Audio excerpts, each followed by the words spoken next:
Quran Surat Al-Baqarah ayat 257. A'udzubillahi minasyaitonirrajim. Allahu waliyul ladzina amanu yukhrijuhum minaz zulumati ilan nur. Walladzina kafaru awliya'uhumut taghutu yukhrijunahum minan nuri ilaz zulumat. Ulaika ashabun nari hum fiha khalidun. Allah lah pemimpin bagi orang-orang yang beriman.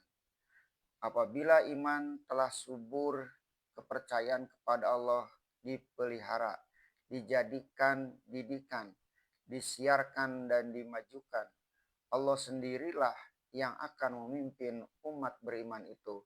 Sebab iman kepada Allah yang tunggal tidak memberi tempat buat mempercayai yang lain. Hubungan yang langsung dengan Allah tidak memakai perantaraan, menyebabkan jiwa mendapat sinar selalu dari ilahi. Dia mengeluarkan mereka dari gelap gulita kepada terang benderang. Sebab iman kepada Allah itu membawa terbukanya akal. Iman membawanya tunduk kepada syariat ilahi dan peraturannya. Iman menimbulkan ukhuwah Islamiyah dalam menyuburkan hidup berjamaah. Iman menimbulkan masyarakat yang bercorak Islam. Kelak akan sangat terasa perbedaan hidup dalam cahaya dengan hidup dalam gelap.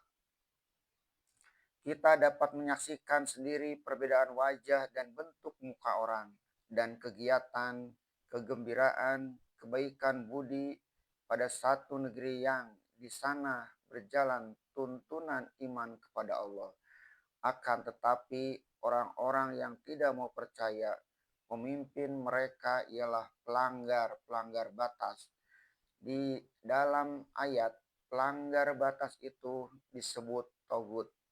Segala pimpinan yang bukan berdasar atas iman kepada Tuhan, baik raja, pemimpin, dukun, setan, berhala, atau orang-orang yang diberhalakan, didewa-dewakan, semuanya itu termasuk dalam kata tauhid. Pimpinan yang begini pastilah membawa dari tempat yang terang kembali kepada gelap. Mereka akan mengeluarkan mereka dari cahaya yang terang kepada gelap gulita. Kita akan dapat pula merasakan suasana kufur itu dalam satu negeri yang di dalam statistik disebut daerah Islam, tetapi pimpinan mereka adalah togut. Cahaya terang kian lama kian berganti dengan gelap gulita.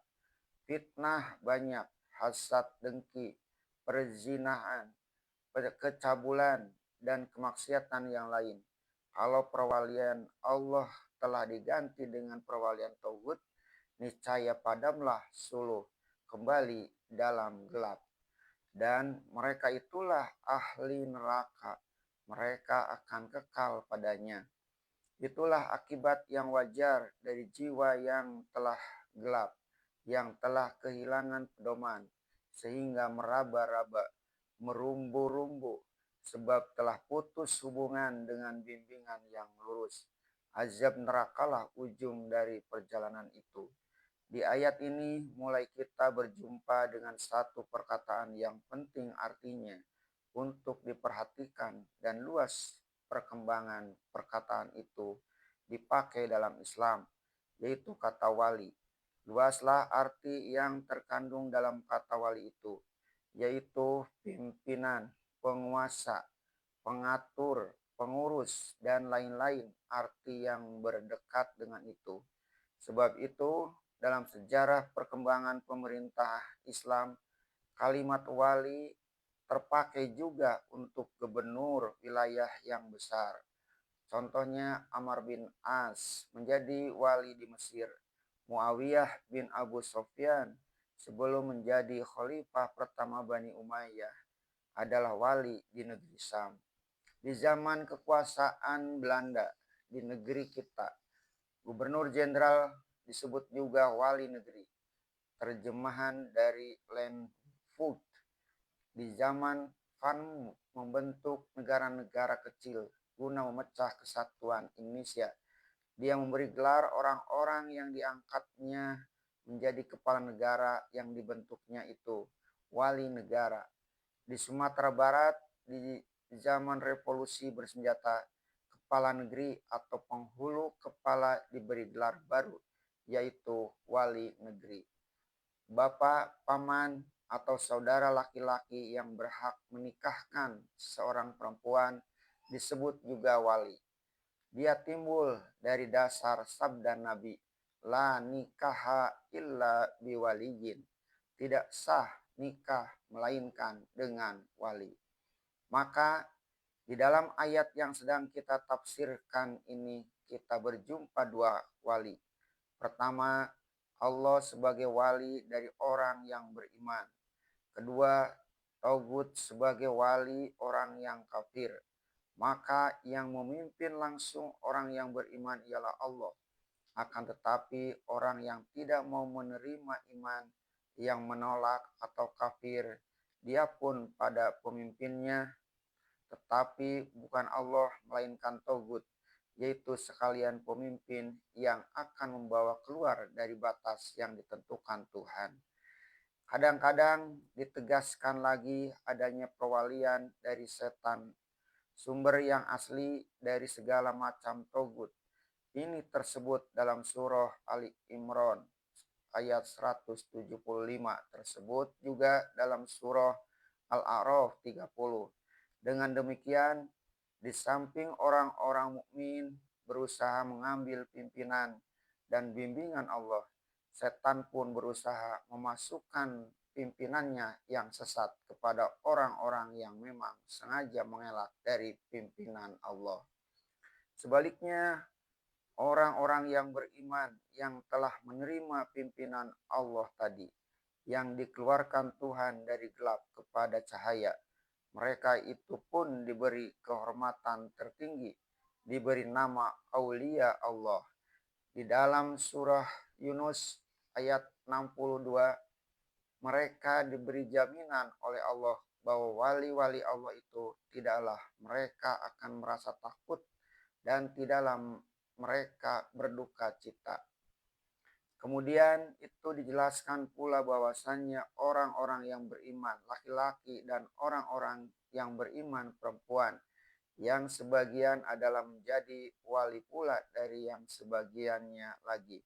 Sama menyuruh berbuat ma'ruf, sama mencegah berbuat mungkar, sama mendirikan sholat, sama mengeluarkan zakat, sama taat kepada Allah dan Rasul.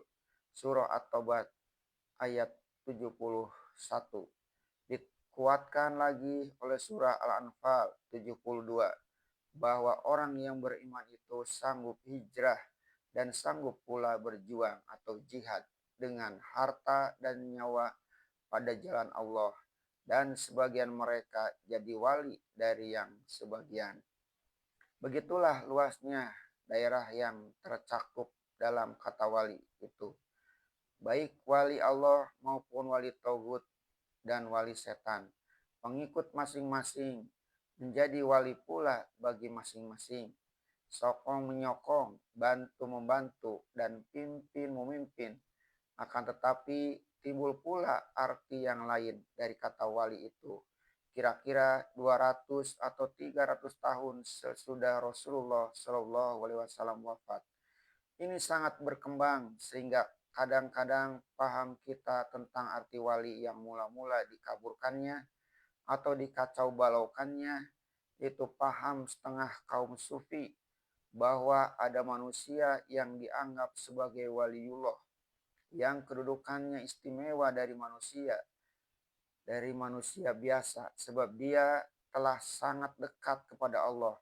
Maka kalau kita hendak memohonkan apa-apa kepada Allah, hendaklah dengan perantaraan beliau itu. Demikian besarnya pengaruh kepercayaan ini, sehingga orang yang dianggap telah mempunyai makom waliullah itu dalam kenyataannya telah menjadi wali tauhid. Bahkan kuburan-kuburan mereka dijadikan semacam tempat ziarah yang telah menyerupai berhala. Orang yang mencela perbuatan itu dipandanglah oleh mereka